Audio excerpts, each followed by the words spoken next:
Foreign location ಯಾಕೆ ಬೇಕ್ರಿ ನಮ್ಗೆ? ನಮ್ಮ ಭಾರತ ದೇಶದೊಳಗೇನೆ ಇಷ್ಟು ಸುಂದರವಾಗಿರ್ತಕ್ಕಂತಹ ಸನ್ನಿವೇಶಗಳನ್ನ, ಇಷ್ಟು ಸುಂದರವಾಗಿರ್ತಕ್ಕಂತಹ ಒಂದು ಪ್ರಕೃತಿಯ ಸೌಂದರ್ಯವನ್ನ, ಇದೆಲ್ಲವನ್ನ ನಮಗೆ ನೋಡ್ಲಿಕ್ಕೆ ಸಾಧ್ಯ ಆಗ್ತದೆ.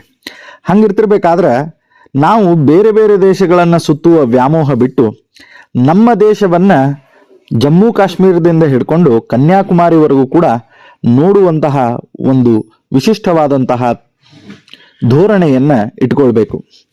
ಬಹಳ ಸುಂದರವಾಗ್ಯದ ನಮ್ಮ ಭಾರತ. ಈ ಭಾರತ ದೇಶದೊಳಗ ನಿಮಗೆಲ್ಲವೂ ನೋಡ್ಲಿಕ್ಕೆ ಸಿಗ್ತದ.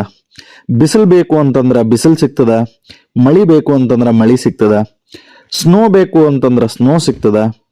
ಏನು ಬೇಕು ನಿಮಗ ಅದೆಲ್ಲವೂ ಕೂಡ ಈ ಭಾರತ ದೇಶ, ಭಾರತ ಭೂಮಿಯಲ್ಲಿ ಉಪಲಬ್ಧ ಇದೆ. ನೀರು, ಸಮುದ್ರ ಬೇಕು ಅಂದ್ರೆ ಸಮುದ್ರ ಸಿಗ್ತದ, ಮಣ್ಣು ಬೇಕು ಅಂತಂತಂದ್ರೆ ಬೆಳಿಲಿಕ್ಕೆ ಮಣ್ಣು ಸಿಗ್ತದ, ಜಲಪಾತಗಳು ಬೇಕು ಅಂತಂದ್ರೆ ಜಲಪಾತಗಳು